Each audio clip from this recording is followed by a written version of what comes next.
How many times have you criticized something or someone without first trying to help constructively?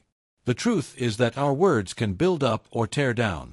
In today's video, we're going to discover how empathy and action can transform not only the people around us, but also ourselves.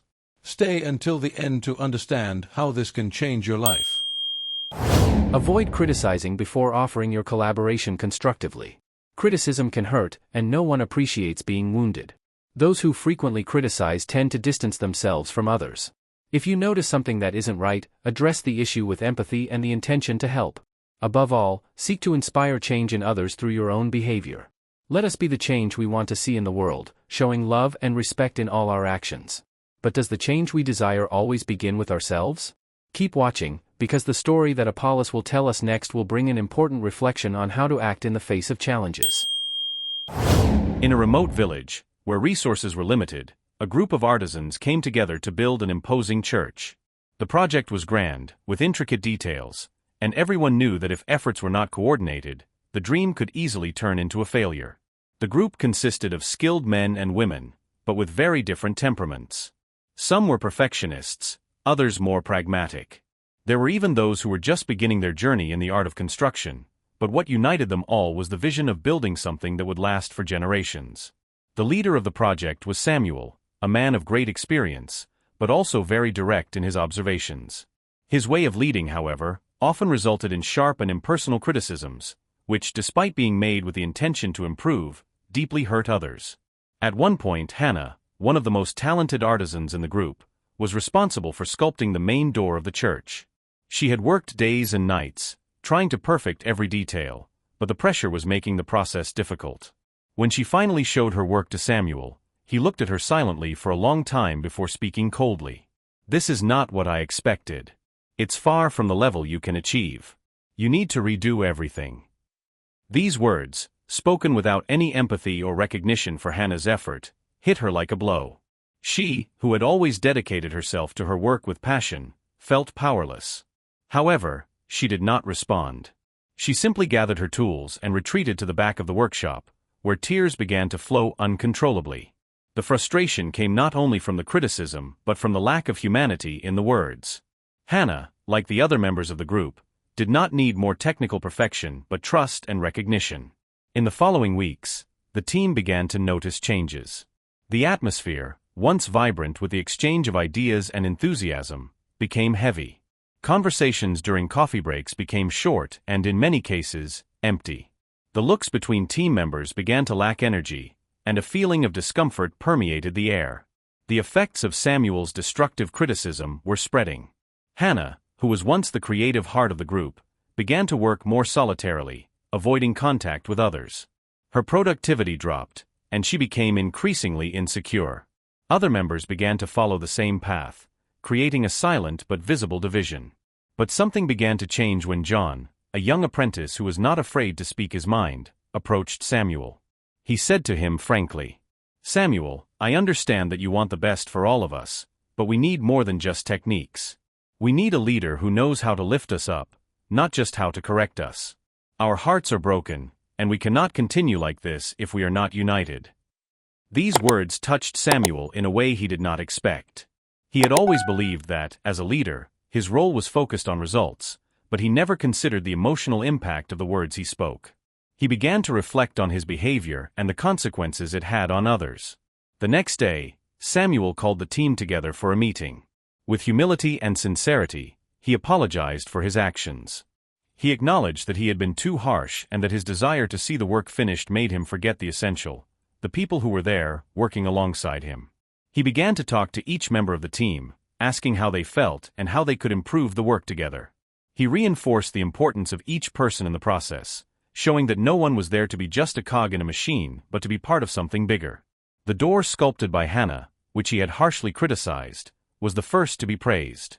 He realized that, although it was not perfect, it carried the soul of its creator, and this had more value than any technical standard. The change was gradual but noticeable. The group began to meet more openly and collaboratively. Criticisms became constructive, always respecting each other's efforts. Hannah, who was so demotivated, began to smile again and work with her previous energy. She was no longer just an artisan, but an essential part of a united team. The church project was completed successfully, but the greatest legacy of that work was not the imposing structure that stood in the center of the town. It was the lesson learned by everyone. A united team is not just one that shares skills but also values. Mutual respect, empathy, and the ability to offer constructive criticism are fundamental for effective teamwork. Samuel's project teaches us that words can build up or tear down. Each of us, as leaders or collaborators, has the power to influence the environment around us. Criticism, when done carelessly, can affect much more than the work. It can affect the spirit and motivation of the recipient. The construction of a work is a collective effort, and no team member is insignificant. Success comes from unity, understanding, and the ability to get up after mistakes, rather than being crushed by them. Did you know that the Bible has something to say about acting with empathy and respect, even in moments of criticism? In the next segment, Titus will bring us wise words to support this message. This passage, known as the Golden Rule, invites us to treat others in the same way we would like to be treated, which implies acting with empathy, understanding, and respect. When we apply this principle to the workplace, it becomes an essential pillar for the success of any team. Imagine, for example, the construction of the church in the village we mentioned. During this process, the community members were united with a common goal: to build a place of worship and refuge. However, without clear communication and constructive criticism, many aspects could have failed.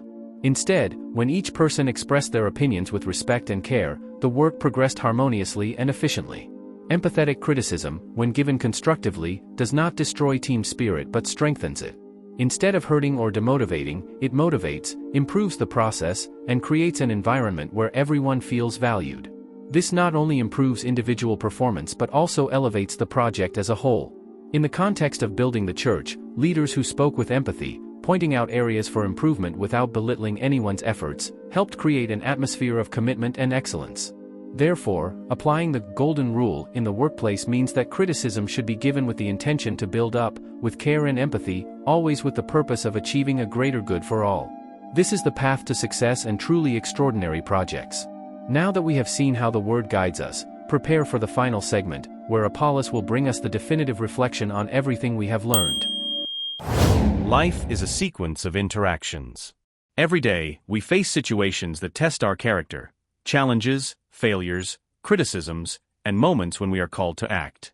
But what truly defines who we are is not what happens to us, but how we react to these moments. The way we position ourselves in the face of adversity, the way we deal with others, and the ability to turn criticism into opportunities are what make us better, more human. In the context of the village church, as we saw, the construction of the temple was not just a work of brick and mortar, but a work of empathy and collaboration.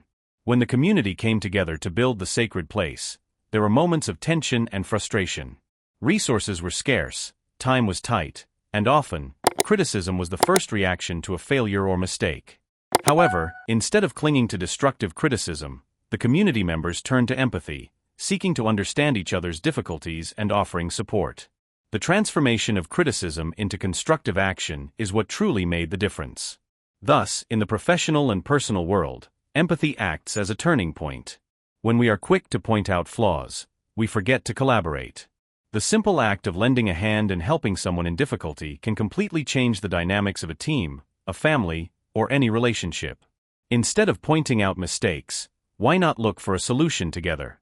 Instead of focusing on the negative, why not contribute to improving the environment? Now reflect. How have you reacted in everyday situations? Have you contributed to the well-being of others with constructive actions, or have you focused only on flaws?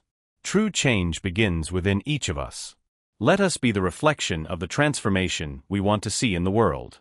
Every small act of empathy, every gesture of collaboration, can have a profound impact on the lives of those around us.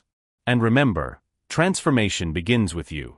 It's not just about pointing out the mistake, but about building a path for improvement. Now we want to hear from you. Titus, through the Word, teaches us that a strong community is built with dialogue and the exchange of experiences. Your observations and expectations are essential so that we can grow together. Leave your comment, share your ideas. We are forming a space for learning and growth, and your participation makes all the difference. Let's build this journey side by side. If what you saw here resonated with you, a universe of new perspectives awaits.